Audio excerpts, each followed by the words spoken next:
તરફ મહેસાણાથી સમાચાર કડી વડનગરમાં પણ સારો એવો વરસાદ છે। અનેક વિસ્તારોમાં જામ્યો છે વરસાદી માહોલ। વરસાદથી વાતાવરણમાં ઠંડક પ્રસરી ગઈ છે। કેટલાક વિસ્તારોમાં જળજમાવ પણ જોવા મળ્યું છે, તો સાંજ થતા વરસાદમાં બાળકો પણ ખુશ થતા જોવા મળી રહ્યા છે। આ તમામની વચ્ચે જળજમાવને કારણે નોકરી ધંધેથી પરત જતા લોકોને પણ હાલાકીનો સામનો કરવો પડી રહ્યો છે।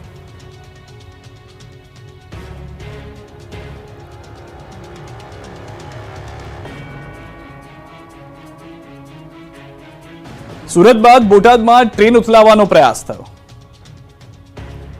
સુરત બાદ બોટાદમાં પણ ટ્રેન ઉથલાવવાનો પ્રયાસ કરાયો। અજાણ્યા શખ્સોએ ટ્રેન ઉથલાવવાનો પ્રયાસ કર્યો। 2 ફિશ પ્લેટ 71 પેડલોક ખોલીને ટ્રેન ઉથલાવવાનું કાવતરું ઘડ્યું। આ ઘટનાને હજી ગણતરીનો જ સમય થયો છે, ત્યાં બોટાદમાં ફરી ટ્રેન ઉથલાવવાનો પ્રયાસ થયો। અહીં રેલવે ટ્રેક પરથી 3 ફૂટનો લોખંડનો પાટો મળી આવ્યો, ત્યારે રાણપુર તાલુકાના કુંડળી ગામ નજીક ઓખા ભાવનગર ટ્રેનને ઉથલાવવાનો પ્રયાસ કરાયો। રેલવે ટ્રેકની વચ્ચે આશરે 4 ફૂટનો રેલવેનો જૂના પાટાનો ટુકડો મૂકવામાં આવ્યો। ટ્રેન પસાર થતાની સમયે ટ્રેન એન્જિન પર પસાર દરમિયાન દબાણ થયું। ઓખાથી ભાવનગર પેસેન્જર ટ્રેન કુંડળી ગામથી રાત્રે આશરે 3 થી 4 વાગે પસાર થતી હતી। તે સમયે ટ્રેનના એન્જિન પર દબાણ આવેલું, જેથી ટ્રેન ડ્રાઈવર દ્વારા ઊભી રાખી દેવામાં આવી હતી અને એન્જિન નીચે તપાસ કરતા રેલવે પાટાની વચ્ચે આશરે 4 ફૂટનો રેલવેનો જૂનો પાટો મૂકેલો હતો, જેના કારણે ટ્રેનના એન્જિનમાં પણ નુકસાન થયું। આ અંગેની જાણ થતાં બોટાદ જિલ્લા પોલીસ, આરપીએફ સહિત રેલવેના કર્મચારી ઘટના સ્થળ પર પહોંચી ગયા હતા। બીજી તરફ સુરતના કીમ નજીક ટ્રેન ઉથલાવવાના મામલે આરોપીઓને સાથે રાખીને કરાયું રિકન્સ્ટ્રક્શન। સમગ્ર ઘટનાનું પોલીસે કર્યું રિકન્સ્ટ્રક્શન। ત્રણેય આરોપીઓ 30 તારીખ સુધી છે રિમાન્ડ પર। દાહોદમાં હેવાન આચાર્યને સાથે રાખી રિકન્સ્ટ્રક્શન કરાયું, ઘટનાએ રાજકીય રંગ ધારણ કર્યો। દાહોદમાં હેવાન આચાર્યને લઈને તપાસનો ધમધમાટ શરૂ થઈ ગયો છે, ત્યારે બુધવારે હેવાન આચાર્યને સાથે રાખી પોલીસે રિકન્સ્ટ્રક્શન કર્યું। પોલીસે આરોપીને સાથે રાખી સમગ્ર ઘટનાનું રિકન્સ્ટ્રક્શન કર્યું। પોલીસે ગોવિંદ નટની કાર સાથે રાખી રિકન્સ્ટ્રક્શન કર્યું। આરોપીએ એ બાળકીને ક્યાંથી બેસાડી, સ્કૂલ જતા પહેલા ગાડી ક્યાં ઊભી રાખી, સ્કૂલમાં ગયા પછી બાળકીને કેવી રીતે કમ્પાઉન્ડની પાછળ મૂકી, જેવી અનેક બાબતોનું રિકન્સ્ટ્રક્શન કરવામાં આવ્યું। બીજી તરફ આ ઘટનાને લઈને રાજનીતિ તેજ થઈ ગઈ છે। કોંગ્રેસ મહિલા મોરચાના પ્રમુખ જિલ્લા કલેક્ટર કચેરીએ પહોંચ્યા। ન્યાયની માંગ સાથે કલેક્ટરને આવેદનપત્ર આપ્યું। આરોપી આચાર્યને ફાંસીની સજાની માંગ કરાઈ। મોટી સંખ્યામાં મહિલાઓ પોસ્ટર સાથે હાજર રહી હતી। દાહોદમાં દુષ્કર્મ બાદ બાળકીની હત્યાની ઘટનાને લઈને રાજકીય રંગ ધારણ થઈ ચૂક્યો છે। ગુજરાત કોંગ્રેસ પ્રદેશ મહિલા મોરચા પ્રમુખ જેની ઠુમ્મર મૃતક બાળકીના ઘરે પહોંચ્યા। જેની ઠુમ્મર સિંગવડના પીપળિયા ગામે બાળકીના પરિવારજનોને મળ્યા। બાળકીની માતાને તેના પરિવારજનોને મળી સાંત્વના પાઠવી। જેની ઠુમ્મરે નરાધમ આચાર્યને ફાંસી આપવાની માંગ કરી। કોંગ્રેસ નેતા જેની ઠુમ્મરે પણ આ ઘટનાને લઈને કલેક્ટર કચેરી ખાતે ધરણા પ્રદર્શન કર્યા। આધાર કાર્ડ લિંકના ડખામાં લોકો ધક્કા ખાઈને થાક્યા। ગીર સોમનાથમાં આધાર માટે ચપ્પલની લાઈન લગાવી। તમે આધાર કેન્દ્ર પર લોકોની લાઈન તો બહુ જોઈ હશે, પરંતુ ગીર સોમનાથની ઉના મામલતદાર કચેરી બહાર માણસોની નહીં પરંતુ ચપ્પલની લાઈન લાગી। સ્થાનિક લોકોએ આધાર કાર્ડને લિંક કરાવવા માટે અનોખો જુગાડ અપનાવ્યો। દિવસભરમાં આધાર કાર્ડ માટે માત્ર 30 થી 40 ટોકન જ મળતા હોવાને કારણે લોકો પરેશાન થઈ જાય છે। લોકો લાઈનમાં ઊભા રહીને થાકી જાય છે, છતાં વારો આવતો નથી, એટલે લોકોએ કંટાળીને પોતે લાઈનમાં ઊભા રહેવાની બદલે પોતાના ચંપલોને જ લાઈનમાં લગાવી દીધા। ઉના મામલતદાર કચેરીએ આધાર કાર્ડ લિંક કરાવવા દરરોજ આ રીતે ચપ્પલની લાઈનો લાગે છે। મજૂરી કરીને પેટીઓ રોતા મજૂરો મજૂરીએ જઈ શકતા નથી, કારણ કે તેમને આધાર કાર્ડ લિંક કરાવવા માટે લાઈનમાં ઊભા રહેવાનું હોય છે। આ લાઈન છે બનાસકાંઠાની। અહીં પણ શિષ્યવૃત્તિ માટે લોકોએ લાઈન લગાવી। આધાર કાર્ડ લિંક કરાવવા માટે સવારથી અહીં આ જ રીતે લાઈન જોવા મળી। જનસેવા કેન્દ્રમાં વિદ્યાર્થીઓની ભારે ભીડ જામે છે। માત્ર 50 જેટલા ટોકન આપવામાં આવતા હોવાથી વિદ્યાર્થીઓમાં પણ રોષ છે। માત્ર આધાર કાર્ડ માટે 2 જ મશીનો હોવાથી વિદ્યાર્થીઓ સહિત વાલીઓએ હોબાળો મચાવ્યો। બનાસકાંઠા જેવા જ દ્રશ્યો સામે આવ્યા રાજકોટથી। રાજકોટના આધાર કાર્ડ કેન્દ્ર બહાર અરજદારોની લાંબી લાઈનો લાગી। અરજદારો વહેલી સવારથી આધાર લિંક કરાવવા માટે લાઈનમાં ઊભા રહે છે। આધાર કાર્ડની સિસ્ટમમાં ખામી હોવાથી લાગે છે લાઈન। રાજકોટમાં ડિમોલિશન પહેલા જ આરએમસીના જેસીબીને અટકાવાયા। કાયદેસર મકાન હોવા છતાં કાર્યવાહી કર્યાનો સ્થાનિકોનો આક્ષેપ। રાજકોટના અંબિકા ટાઉનશીપ વિસ્તારમાં દેશી દારૂના અડ્ડા પર જનતા રેડ બાદ બુટલેગરોના ગેરકાયદે બાંધકામો દૂર કરવા તંત્ર બુલડોઝર લઈને પહોંચ્યું। આરએમસી દ્વારા ગેરકાયદેસર બાંધકામો દૂર કરવા બુલડોઝર મોકલાયા। વહેલી સવારે 8:30 કલાકે બુલડોઝર ફેરવવામાં આવનાર હતું, જો કે મહાનગરપાલિકાની ટીમ 1.5 કલાક મોડી એટલે કે 10 વાગ્યા આસપાસ પહોંચી અને પોલીસના ચુસ્ત બંદોબસ્ત સાથે શ્રીનાથજી સોસાયટીમાં આવેલા ગેરકાયદેસર બાંધકામો પર બુલડોઝર ફેરવીને તેને તોડી પાડવાનો પ્રયાસ કરાયો। અગાઉથી નોટિસ પણ અપાઈ હોવાથી સ્થાનિકોએ પોતાના ઘરનો સામાન પણ પહેલાથી જ બહાર મૂકી દીધો હતો। જો કે આ મકાનો કાયદેસર હોવા છતાં તંત્ર દ્વારા ટીપીમાં ફેરફાર કરી તેના મકાનો દૂર કરવામાં આવ્યા હોવાનો આરોપ સ્થાનિકોએ લગાવ્યો અને આ ડિમોલિશન અટકાવવાની ફરજ પડી હતી। ત્યારે આગેવાન માવજી રાક્ષિયાએ આક્ષેપ કર્યો કે બિલ્ડરો સાથેની સાંઠગાંઠ હોવાથી આ ખોટી રીતે ખાલી કરાવવામાં આવી રહ્યા છે। રાત્રે અધિકારીઓ આવી ડિમોલિશન કરવા નોટિસ ફટકારે અને સવારે ડિમોલિશન કરવા આવી જાય છે। અમારી પાસે દસ્તાવેજો હોવા છતાં ડિમોલિશન કરાઈ રહ્યા છે। સ્ટેન્ડિંગ ચેરમેન જયમીન ઠાકર ગરીબ વિરોધી છે। પાલનપુરમાં આદિજાતિ વિદ્યાર્થીઓ પર પોલીસે દંડા લઈ ફરી વળી ધક્કા મૂકી લાઠીચાર્જ થયો. હેમચંદ્રાચાર્ય ઉત્તર ગુજરાત યુનિવર્સિટી પાટણના કેમ્પસમાં આવેલી આદિજાતિ કુમાર છાત્રાલયમાં ભોજનમાં દેડકો નીકળવા સહિતના પ્રશ્ન મુદ્દે આજે કુમાર છાત્રાલયમાં રહેતા વિદ્યાર્થીઓ અને એનએસયુઆઈના કાર્યકરો પાલનપુર આદિજાતિ કમિશનર કચેરીએ પહોંચ્યા હતા. વિદ્યાર્થીઓની સમસ્યાઓ અંગે અનેકવાર રજૂઆત કરવા છતાં વિદ્યાર્થીઓના પાયાના પ્રશ્નોનો યોગ્ય નિકાલ ન આવતા આજે રજૂઆત કરવા પહોંચ્યા. વિદ્યાર્થીઓને આપવામાં આવતું ભોજન યોગ્ય ન હોવાની પણ રજૂઆત કરવામાં આવી. આ દરમિયાન પાલનપુર ખાતે વિદ્યાર્થીઓ અને એનએસયુઆઈ દ્વારા આદિજાતિ કચેરીનો ઘેરાવ અને તાળાબંધી પણ કરાઈ, જેના પગલે વિદ્યાર્થીઓનું પોલીસ સાથે ઘર્ષણ થયું, જેથી પોલીસ ટોળાને વિખેરવા હળવો લાઠીચાર્જ કરવો પડ્યો. પાલનપુરમાં આદિજાતિ વિદ્યાર્થીઓ પર પોલીસ દંડા લઈને ફરી વળી હતી. ધક્કા મૂકી લાઠીચાર્જ થયો, જેને લઈ દોડધામ મચી ગઈ. તેમજ 30થી વધુ વિદ્યાર્થીઓને અટકાયત કરી પાલનપુર શહેર પશ્ચિમ પોલીસ સ્ટેશનમાં લઈ જવાયા છે. પાટણની આદિજાતિ કુમાર છાત્રાલયના ભોજનમાંથી મૃત દેડકો નીકળ્યો. પાટણની એચએનયુ યુનિવર્સિટી ફરી વિવાદમાં સપડાઈ. ફરી એકવાર વિદ્યાર્થીઓની છાત્રાલયમાં અપાતું ભોજન ખરાબ હોવાનું જાણવા મળ્યું. અહીં અપાતા ભોજનમાં મરેલો દેડકો નીકળ્યો, જેથી આદિજાતિ કુમાર છાત્રાલયના વિદ્યાર્થીઓએ રોષ વ્યક્ત કર્યો. પાટણ એચએનયુ કેમ્પસમાં આવેલી આદિજાતિ કુમાર છાત્રાલયના ભોજનમાં મૃત દેડકો નીકળવા મામલે જવાબદારો છટકી રહ્યા છે. છાત્રાલયમાં વિદ્યાર્થીઓ જમતા સમયે શાકમાંથી મૃત દેડકો મળ્યો. એક બાજુ વિદ્યાર્થીઓને ખરાબ ભોજન મળે છે તેવા આરોપ છે, અને બીજી બાજુ જવાબદાર કર્મચારી કંઈ બોલવા તૈયાર નથી. જવાબદાર અધિકારી મીડિયા સમક્ષ મૌન રહેતા દેખાયા. સરકાર દ્વારા મુકાયેલા છાત્રાલયના વોર્ડને આ અંગે કોઈ જવાબ જ ન આપ્યો. મીડિયા સમક્ષ મૌન રહી પોતાની જવાબદારીમાંથી છટકવાનો પ્રયાસ કરતા હોય તેવું જણાયું. છાત્રોએ જિલ્લા કલેક્ટરને ટેન્ડર રદ કરી ગુણવત્તાયુક્ત ભોજન અપાય તેવી માંગ સાથે રજૂઆત કરી હતી. વડોદરાથી સમાચાર. વડોદરા શહેરમાં ખાબક્યો ધોધમાર વરસાદ. શહેરના અનેક વિસ્તારોમાં ભરાઈ ગયા છે પાણી. ભારે પવન સાથે ધોધમાર વરસાદ. શહેરના અનેક રસ્તા પાણીમાં ગરકાવ થઈ ગયા છે. ભારે પવનને કારણે વૃક્ષો અને હોર્ડિંગ ધરાશાયી થઈ ગયા છે. દ્રશ્યો આપ જુઓ. વરસાદ જેટલો જોવા મળી રહ્યો છે તેટલો જ ભારે પવન પણ જોવા મળી રહ્યો છે. હોર્ડિંગ્સ ઉડી રહ્યા છે.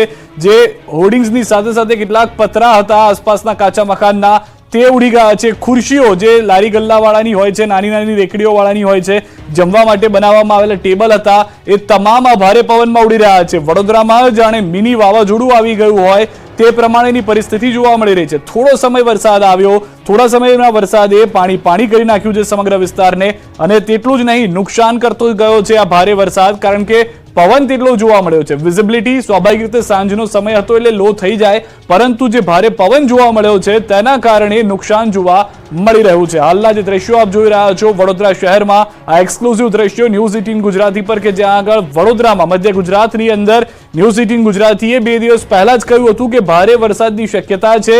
જે રીતના અલગ અલગ વેધર મોડેલ જણાવી રહ્યા છે, મધ્ય ગુજરાતમાં ભારે વરસાદ થઈ શકે છે. તો તે પ્રમાણેના દ્રશ્યો હાલમાં વડોદરામાં ભારે પવન સાથે જોવા મળી રહ્યા છે. સુરતમાં 2 કલાકમાં 3.5 ઇંચ વરસાદથી ટેક્સટાઇલ માર્કેટની સ્થિતિ બગડી ગઈ છે. રઘુકુળ માર્કેટ, મિલેનિયમ માર્કેટ સહિતના માર્કેટોમાં ભરાઈ ગયા છે પાણી. માર્કેટમાં પાણી ભરાતા વેપારીઓની મુશ્કેલી પણ વધી ગઈ છે. સુરત શહેરમાં 2 કલાકમાં 3.5 ઇંચ વરસાદથી જળબંબાકારની સ્થિતિ. જે જગ્યાએ આપ જુઓ સુરત શહેર જાણે ડૂબી ગયું હોય તે પ્રમાણેના દ્રશ્યો જોવા મળી રહ્યા છે. જે પશ્ચિમ બંગાળની સિસ્ટમ આવી છે, ભારે વરસાદ લાવવાની આગાહી કરવામાં આવી હતી, તે પ્રમાણેના દ્રશ્યો જોવા મળી રહ્યા છે. થોડો સમય જ વરસાદ થાય, પરંતુ તેટલો ભયંકર વરસાદ થાય કે પાણી થઈ જાય, જાણે પૂર આવી ગયું હોય, અતિવૃષ્ટિની પરિસ્થિતિનું નિર્માણ થઈ ગયું હોય તેવા દ્રશ્યો જોવા મળ્યું છે. જે આગાહી હતી તે પ્રમાણેની પરિસ્થિતિ હાલમાં જોવા મળી રહી છે. રઘુકુળ માર્કેટ, મિલેનિયમ માર્કેટના દ્રશ્યો આપ જોઈ રહ્યા છો કે જ્યાં આગળથી પાણી કાઢવામાં આવી રહ્યું છે. કેટલાક વેપારીઓને નુકસાન થયા હોવાની પણ પ્રાથમિક જાણકારી મળી રહી છે. સુરતમાં હજી પણ અનેક વિસ્તારો એવા છે કે જે ભારે વરસાદની ચપેટમાં છે. કેટલાક વિસ્તારોની અંદર બાઇક ચાલકો કેડસમાં પાણીમાંથી પસાર થઈ રહ્યા છે. કેટલાક વિસ્તારોમાં બાળકોને બહાર કાઢવા માટે દોરડાનો સહારો લેવો પડી રહ્યો છે શાળામાંથી. તો શહેરમાં જળબંબાકારની સ્થિતિ ફક્ત સુરત પૂરતી નહીં, દક્ષિણ ગુજરાતના મોટાભાગના વિસ્તારોમાં જોવા મળી રહી છે કે જ્યાં આગળ ભારે વરસાદ થવાને કારણે મોટાભાગના વિસ્તારો પાણી થઈ ગયા છે. હાલમાં જે રીતે આપ જોઈ રહ્યા છો, જાણે દાદરા પરથી વરસાદ થઈ રહ્યો હોય, ધોધમાર જે ઝરણા વહેતા હોય તેવા દ્રશ્યો જોવા મળી રહ્યા છે. સૌથી વધારે મહત્વની વાત કે આ ફક્ત સુરત શહેરના એક માર્કેટના દ્રશ્યો છે, પરંતુ આ પરિસ્થિતિ સમગ્ર શહેરની થઈ ગઈ છે. જે જાણકારી હાલમાં અમને મળી રહી છે તે પ્રમાણે સુરતના અનેક વિસ્તારોમાં વીજ કનેક્શન પણ ખોરવાઈ ગયું છે. આ તરફ રાજ્યમાં બિનઅધિકૃત બિયારણનો રાફડો ફાટ્યો. ખેડૂતોએ નકલી બિયારણનો કર્યો દાવો. જામજોધપુરથી રાજકોટ આવેલા ખેડૂતોએ રાજ્યમાં બિન અધિકૃત બિયારણ વેચાતા હોવાનો આક્ષેપ કરવામાં આવ્યો. સરકારની માન્યતા ન હોય તેવા 5થી વધુ કંપનીના બિયારણનો રાફડો ફાટ્યો હોવાનો દાવો કરતા ખળભળાટ મચી ગયો છે. તેજા સુપર, બલરામ 15, પુષ્પા 5G, વાગડ, જંગલી, પ્રમુખ, દિગ્ગજ, પિંક બોન્ડ, સુપર કિંગ સહિતની બ્રાન્ડના બિયારણો સરકારની મંજૂરી વિના વેચાતા હોવાનો આક્ષેપ કરવામાં આવ્યો. માન્યતા વિનાના બિયારણોથી ખેડૂતોને લાખોનું નુકસાન થઈ રહ્યું હોવાનું જાણવા મળ્યું. ખેડૂતોનું કહેવું છે કે જામનગર જિલ્લાના જામજોધપુર ગામના ખેડૂતો જાગૃતતા માટે લડત શરૂ કરવા આવી છે. સરકાર દ્વારા વેચાણ કરવા માટે માન્યતા ન ધરાવતા હોય તેવા બિયારણ બજારમાં ઉપલબ્ધ છે. બિલ વિનાના બિનઅધિકૃત બિયારણો ખેડૂતોને વેચવામાં આવે છે. ખેતીવાડી વિભાગને ખેડૂતો દ્વારા લેખિતમાં જાણ કરાઈ હોવા છતાં કોઈ નક્કર કાર્યવાહી કરવામાં આવતી નથી. માન્યતા વિનાની બિયારણ કંપની બંધ કરાવી સખત કાર્યવાહી કરવા ખેડૂતોની માંગ છે. અલગ અલગ એગ્રો કંપની વધુ ઉત્પાદનની લાલચ આપી પોતાનું બિયારણ ઊંચા ભાવે વેચે છે. આ પ્રકારના બિયારણને કારણે કપાસના પાકમાં ગુલાબી ઈયળ સહિતનો પ્રશ્નો આવે છે. અનેક વખત પાકનું નુકસાન પણ થાય છે. સરકાર માન્ય ઓરિજિનલ બિયારણ 860માં મળે છે, જ્યારે બિન અધિકૃત બિયારણ રૂપિયા 1000 થી 1500 સુધી વેચવામાં આવે છે. મિત્રની બર્થડે પાર્ટીમાં ગયા અને 7 અમદાવાદ વાસીઓને કાળ ભેટી ગયો. હિંમતનગર હાઈવે પર ટ્રેલર પાછળ કાર ઘૂસી, ગેસ કટરથી કારના પતરા કાપી લાશો કાઢવી પડી બહાર. હિંમતનગર હાઈવે ઉપર વહેલી સવારે ટ્રેલર પાછળ ઇનોવા કાર ઘૂસી જતા ગમખ્વાર અકસ્માત થયો. અમદાવાદ શહેરના કુબેરનગર વિસ્તારમાં રહેતા 8 લોકો ઇનોવા કારમાં સવાર હતા. તેમાંથી 7 લોકોના મોત થયા, જ્યારે એક વ્યક્તિ હાલમાં ગંભીર ઇજાગ્રસ્ત હોવાને કારણે સારવાર લઈ રહ્યા છે. મિત્રની બર્થડે પાર્ટીમાં હિંમતનગર પાસેના એક રિસોર્ટમાં જઈ રહ્યા હોવાનું કહીને ઘરેથી નીકળ્યા હતા. શામળાજીથી પરત આવી રહેલી ઇનોવા કાર ટ્રેલર પાછળ ઘૂસી ગઈ. અકસ્માત એટલો ગંભીર હતો કે ઇનોવા કારનો કચ્છરઘાણ નીકળી ગયો અને કારની અંદર લાશો ફસાઈ ગઈ હતી, જેને કારણે ગેસ કટરથી કારના પતરા કાપી લાશોને બહાર કાઢવી પડી, જેને લીધે હાઈવે પર અફરાતફરીનો માહોલ સર્જાયો. આ તરફ ચાચરવાડી વાસણાના પાટિયા પાસે ટ્રક અને કાર વચ્ચે અકસ્માત થયો, જેમાં એકનું મોત નીપજ્યું. સરખેજ બાવળા નેશનલ હાઈવે પર આવેલું સાણંદ તાલુકાના ચાચરવાડી વાસણા પાટિયા પાસે વહેલી સવારે ટ્રક અને કાર વચ્ચે અકસ્માત સર્જાયો હતો, જેમાં એકનું ઘટના સ્થળે મોત થયું.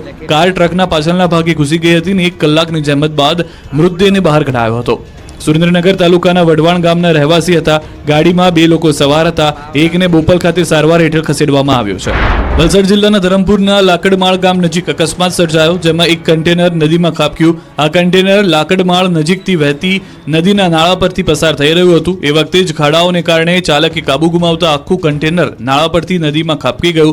નદીના વહેતા વહેણમાં કન્ટેનર ખાબકતા ચાલક અંદર ફસાયો અને બૂમાબૂમ કરતા આસપાસના લોકો એકઠા થયા અને રાત્રે નદીના પાણીમાંથી ચાલકને બહાર કાઢવામાં આવ્યો. તો સુરતના કામરેજના લસકાણા ખાતે ક્રેનનું શીર્ષાસન થઈ ગયું. સિદ્ધિવિનાયક ઇન્ડસ્ટ્રીમાં મશીન ચડાવતી વખતે ક્રેન ઊંચી થઈ ગઈ, જેને કારણે હાજર લોકોમાં નાસભાગ મચી ગઈ. બનાવને પગલે ઇન્ડસ્ટ્રીનો વીજ પ્રવાહ બંધ કરવામાં આવ્યો. ક્રેનને સીધી કરવાના પ્રયાસો હાથ ધરાયા. વડોદરાથી સમાચાર. ખંડેરાવ માર્કેટમાં ભરાઈ ગયા છે પાણી. ધોધમાર વરસાદથી માર્કેટમાં પાણી ભરાઈ ગયા છે. દ્રશ્યો આપ જોઈ રહ્યા છો. જે રીતનો ભારે પવન છે, ભારે વરસાદ જોવા મળી રહ્યો છે. ખંડેરાવ માર્કેટ પાણી થઈ ગયું છે. કેટલાક વિસ્તારોમાં પતરા ઉડ્યા, કેટલાક વિસ્તારોમાં જે પાથરણાવાળાની ખુરશીઓ હતી, ટેબલ હતા, તે ઉડતા જોવા મળી રહ્યા છે. લારી ગલ્લાવાળાને નુકસાન થયું છે. તો આ તરફ ખંડેરાવ માર્કેટના દ્રશ્યો આપ જુઓ કે ભારે પવન આવવાને કારણે પાણી ભરાવાની શરૂઆત થઈ ગઈ છે. લોકો હાલમાં ધંધો બંધ કરી ઘર તરફ જવા રવાના થઈ રહ્યા છે. તો ધોધમાર વરસાદથી માર્કેટની જે પરિસ્થિતિ થઈ છે, ન ફક્ત એક જગ્યાએ પરંતુ આ પહેલા પણ વડોદરાના દ્રશ્યો મેં આપને બતાવ્યા હતા કે જ્યાં આગળ ભારે વરસાદ થયો. ન ફક્ત ભારે વરસાદ પરંતુ જે પવન ફૂંકાઈ રહ્યો છે તેના કારણે પણ નુકસાન થવાની શરૂઆત વડોદરામાં થઈ ગઈ છે.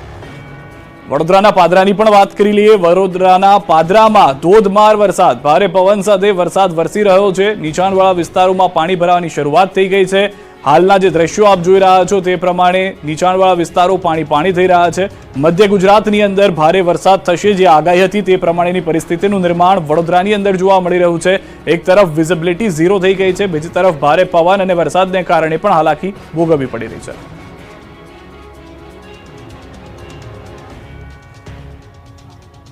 હાલોલમાં વરસાદમાં વીજ પુરવઠો ખોરવાતા વીજ કંપનીના કર્મીની ધોલાઈ. પંચમહાલના સબસ્ટેશનમાં મારામારી થઈ હતી. હાલોલના તરખંડામાં ભારે વરસાદના પગલે વીજ પુરવઠો ખોરવાયો. વીજળીના ધાંધિયાના કારણે એક વ્યક્તિ ગુસ્સે ભરાયો અને તરખંડા જેટકો સબસ્ટેશનમાં ધસી આવ્યો અને સબસ્ટેશનનો ઓપરેટર કંઈ સમજે તે પહેલા જ તેને મારવા લાગ્યો. લાફાવાળી કરી કંપનીના ઓપરેટરને ફરજ દરમિયાન મારી યુવક બિંદાસ રવાના થઈ ગયો, ત્યારે એક વ્યક્તિ બચાવવા આવ્યો હતો. તાપીથી સમાચાર વ્યારા એપીએમસી માર્કેટમાં હંગામો થયો છે. કેટલાક ગુસ્સે ભરાયેલા ખેડૂતો દ્વારા તોડફોડ કરવામાં આવી છે. પ્રાથમિક તબક્કે યોગ્ય ભાવ ન મળતા કેટલાક ખેડૂતો ગુસ્સે ભરાયા અને તોડફોડ કરી છે. વજન કાંટા સહિત શાકભાજીના કેરેટની તોડફોડ કરી છે. વ્યારા પોલીસ ઘટના સ્થળે પહોંચી પરિસ્થિતિ પર કાબુ મેળવ્યો. ખેડૂતોને ભીંડાના ભાવ યોગ્ય ન મળતા તોડફોડ કરાઈ હોવાનું પ્રાથમિક તારણ છે. બંધ થયેલ ભીંડાની હરાજી પોલીસની દરમિયાનગીરીથી ફરી શરૂ કરવામાં આવી છે. રાજકોટના ઉપલેટાના ગામડાઓમાં પહોંચ્યા દીપડો, ખેડૂતોમાં ફફડાટ. ગુજરાતમાં દીપડાનો આતંક દિવસે ને દિવસે વધી રહ્યો છે. જંગલ વિસ્તારની બદલે હવે શહેરોનું વાતાવરણ વધુ માફક આવી રહ્યું હોય તેવું લાગે છે, કેમ કે હવે રાજકોટના ઉપલેટાના ગઢાળા ગામ સુધી દીપડો પહોંચી ગયો. ગઢાળા ગામમાં 6 મહિનામાં 6 વાર દીપડાએ આંટા ફેરા માર્યા. 6 પશુઓનો શિકાર કરતા ગામમાં દહેશત ફેલાઈ. આદમખોર દીપડો વન વિભાગની પકડમાં ન આવતા ગામના લોકો પોતાના ખેતરે પણ જઈ શકતા નથી. ગામમાં રીતસરનો ભયનો માહોલ છે. ત્યારે દીપડાને પકડવા માટે વન વિભાગે ખેતરોમાં પાંજરા મૂક્યા, પાંજરામાં શિકાર મૂક્યા છે. હવે દીપડો આવે તેની રાહ જોવાઈ રહી છે. જો દીપડો પકડાઈ ગયો તો લોકો રાહતનો શ્વાસ લઈ શકશે.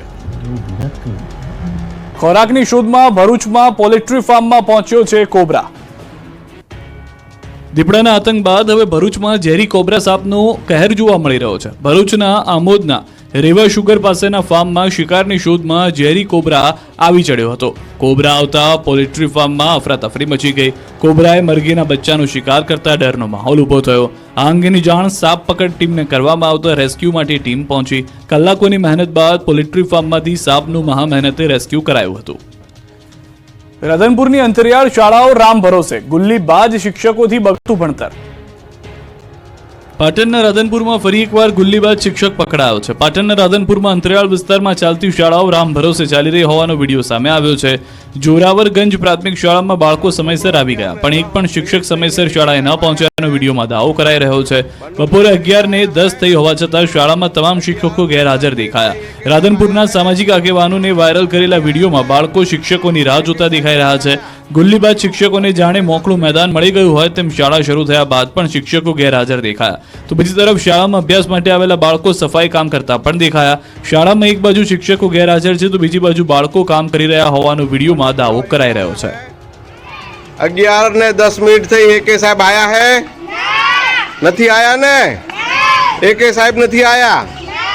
11:10 થઈ છે, એકે નથી આયા ને? સાવલીમાં 60 વર્ષના વૃદ્ધા પર જીવતો વીજ વાયર પડ્યો. વડોદરાના સાવલીમાં વીજ કંપનીની ઘોર બેદરકારી જોવા મળી. એક વૃદ્ધા પાણી ભરવા પોતાના ઘરની બહાર ઊભા હતા ત્યારે જ તેમની ઉપર જીવંત વીજ વાયર પડતા વૃદ્ધાનું ઘટના સ્થળે જ મોત થયું. તંત્રના પાપે વૃદ્ધાનો જીવ જતા પરિવારમાં રોષ ફેલાયો. સાવલીમાં પોઈચા ચોકડી પાસે વસાહતમાં સવારે મંગુબેન વસાવા પાણી ભરવા માટે ઘરની બહાર ઊભા હતા. તે સમયે અચાનક વીજળીનો જીવતો વાયર વૃદ્ધા પર પડતા ઘટના સ્થળે જ તેમનું મોત નીપજ્યું. બનાવને પગલે લોકટોળા ઉમટી પડ્યા. વીજ વાયરોની દહેશત પ્રસરી હતી. MGVCLની બેદરકારીને લીધે મોત થયાનો સ્થાનિકો અને મૃતકોના પરિવારજનોએ આક્ષેપ લગાવ્યો. બનાવની જાણ સાવલી પોલીસને થતા ઘટના સ્થળે પહોંચી કાયદેસરની કાર્યવાહી હાથ ધરી અને મૃતકના મૃતદેહને PM અર્થે સાવલી સામૂહિક આરોગ્ય કેન્દ્ર ખાતે ખસેડવામાં આવ્યો. બનાવને પગલે સમગ્ર તાલુકામાં ચકચાર મચી જવા પામી હતી.